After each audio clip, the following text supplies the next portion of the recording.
अब तक हमने पहले स्वर्गदूत के संदेश में गहराई से जाना है और आने वाली न्याय के आलोक में परमेश्वर से डरने और उसकी महिमा देने के लिए उसकी पहली 2 आज्ञाओं की खोज की है। इस प्रस्तुति में हम संसार के सृष्टिकर्ता के रूप में उसकी आराधना करने की उसकी तीसरी आज्ञा को और अधिक बारीकी से देखेंगे। हम किसकी आराधना करते हैं, इसका मुद्दा हमें ईश्वर और शैतान के बीच में वैश्विक संघर्ष के मूल में ले जाता है।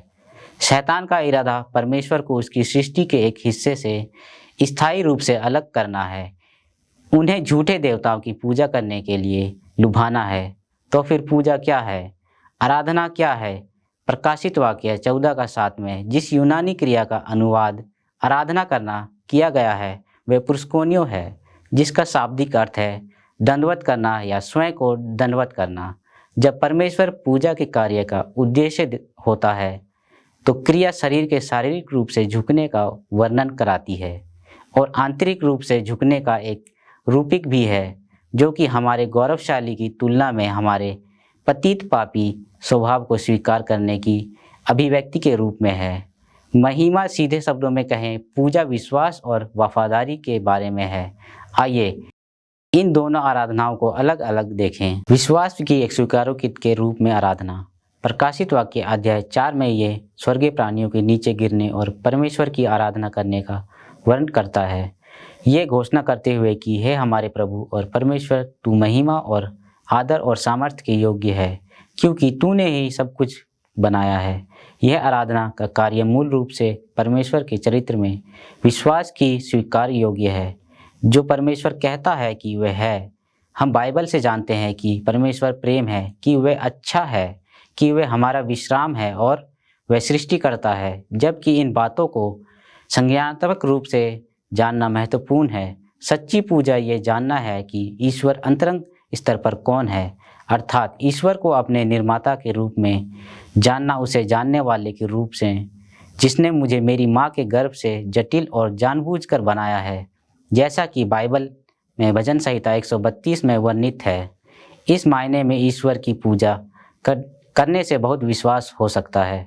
शैतान आपको ये विश्वास दिलाना चाहता है कि आपका जीवन एक दुर्घटना है, कि आप पर्याप्त रूप से अच्छे नहीं हैं, या कि आप त्रुटिपूर्ण या टूटे हुए हैं और स्पष्ट से असुरक्षित हैं। बेकार महसूस कराना आसान हो सकता है यदि आप दुनिया के उथले मानकों को अपने मूल की माप से की छड़ी के रूप में उपयोग करते हैं। उस अर्थ में जब आप परमेश्वर की आराधना करते हैं और उसे अपने निर्माता के रूप में स्वीकार करते हैं, तो आप उसके सामने इस विश्वास में आते हैं कि दुनिया के संदेश झूठ है, और इसके बजाय ये विश्वास करना चुनते हैं कि परमेश्वर आपके बारे में जो कहता है वह सच है, कि आपके जीवन का उद्देश्य है कि आप भयानक और आश्चर्यजनक रूप से बनाए गए हैं, और यह है कि आप इसके लिए असीम रूप से मूल्यवान हैं।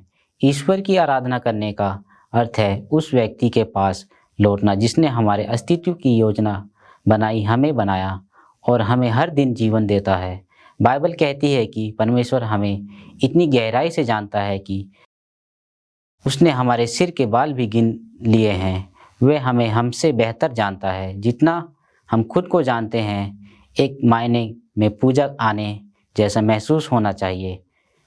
यह एक सुरक्षित जगह है। एक बार आप अब समझ जाएंगे कि वह कौन है और उसने आपके लिए क्या किया है, तो आप प्रेमी निर्माता कृतज्ञता और विस्मय के लिए झुकना स्वाभाविक लगेगा। लेकिन ये सिर्फ यही नहीं रुकता। जब आदन की वाटिका में संसार पाप में गिर गया तो उसके सभी प्राणी पाप से टूट गए और त्रुटिपूर्ण हो गए। परमेश्वर ने कभी ऐसा इस तरह से ऐसा करने का इरादा नहीं किया था। इसलिए उसने अपने बेटे को अपने बच्चों के आप और मुझे उनके जीवन स्रोत में वापस लेने के लिए भेजा। इसमें उपासना ये भी मानती है कि ईश्वर ने केवल हमारा रचयिता है बल्कि हमारा मुक्तिदाता भी है। जब हम उसे अपने उद्धारकर्ता के रूप में स्वीकार करते हैं तो परमेश्वर हमें छुड़ाने और नए लोगों में बदलने का वादा करता है। वह हमारे दिलों और दिमागों को अपने जैसा बनाने के लिए बदलने के द्वारा अभी हमारे जीवन में ऐसा करने का वादा करता है। लेकिन जब हम एक दिन स्वर्ग में प्रवेश करते हैं तो वह हमारे शरीर में दिमाग को बदलने और परिपूर्ण बनाने का भी वादा करता है। इन सब पर विश्वास करने के लिए विश्वास की आवश्यकता होती है।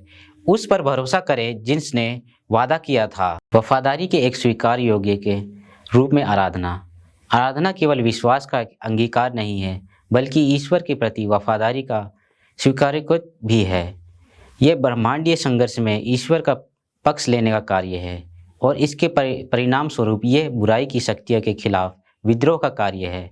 जैसा कि एक पूर्व प्रस्तुति में उल्लेख किया गया है, दानियल की पुस्तक में दानियल के 3 दोस्त शद्रक, मेशक और अबेदनेगो के बारे में एक कहानी है, जिन्हें राजा की एक मूर्ति को झुकने और पूजा करने के लिए मजबूर किया जाता है। जब वे मूर्ति पूजा के विरुद्ध परमेश्वर के नियम को तोड़ने से इनकार करते हैं तो राजा उन्हें एक आग के भट्टे में फेंक देता है।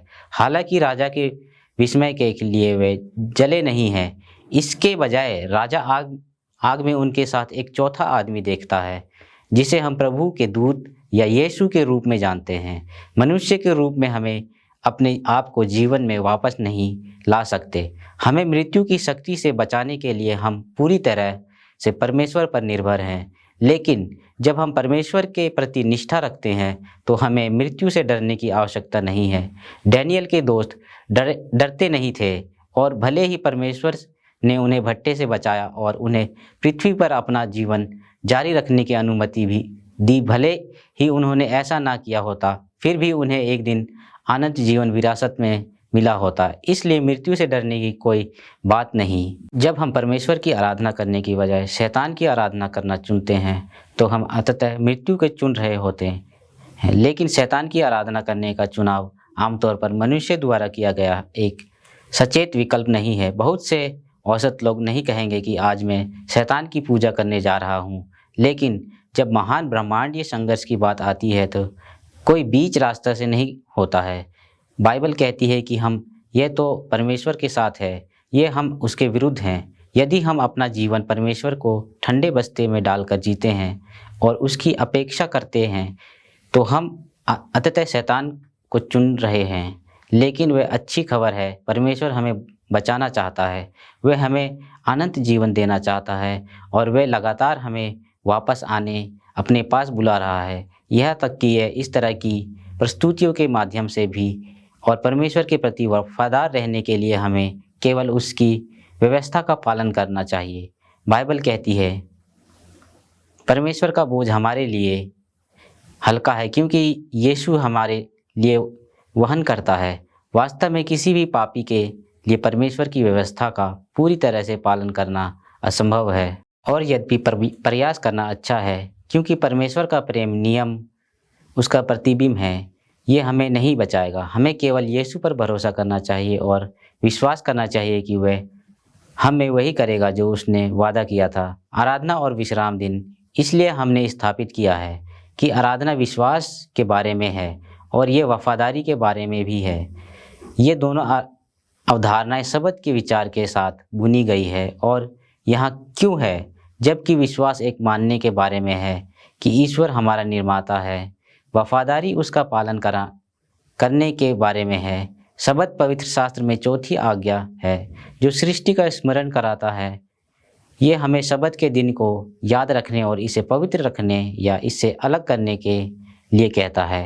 याद करने की क्रिया में हम शब्द को सृष्टि के स्मरक का दिन बनाते हैं और यह पृथ्वी पर हमारा अस्तित्व का दिन है, और हम परमेश्वर को भी याद करते हैं जो सब कुछ बनाने के लिए जिम्मेदार है। शैतान का लक्ष्य इस विशेष दिन को हमेशा के लिए मिटा देना है, जिस परमेश्वर के लोग हर हफ्ते मनाते हैं। यही कारण है कि अंत समय के दौरान महान संघर्ष में शब्द का एक मुद्दा होगा। आज शब्द की आज्ञा को अस्वीकार करना कम से कम 2 बुनियादी रूप लेता है। पहला धर्म त्यागी मसीह धर्म से आता है जो शनिवार को बाइबल के शब्द के रूप में खारिज कर देता है और इसके बजाय रविवार को पालन को बढ़ावा देता है। दूसरा विकासवाद के सिद्धांत से आता है जिसने कई लोगों की चेतना से एक परिलौकिक और फिर भी व्यक्तिगत निर्माता ईश्वर के अस्तित्व को हटा दिया है।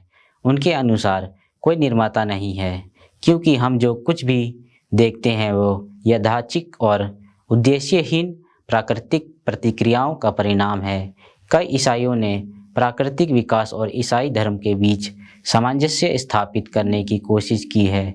ये तर्क देते हुए कि ईश्वर ने विकास को गति में स्थापित करके दुनिया को निर्माण किया। संघर्ष, पीड़ा, अस्तित्व और मृत्यु की एक लंबी प्रक्रिया, लेकिन जैसा कि हमने पहली प्रस्तुति में उल्लेख किया है, इन अवधारणाओं को मिलाना असंभव है। तो ये हमें हमारे अंतिम प्रश्न पर लाता है। इस बार एक व्यक्तिगत प्रश्न, आराधना के योग्य कौन है?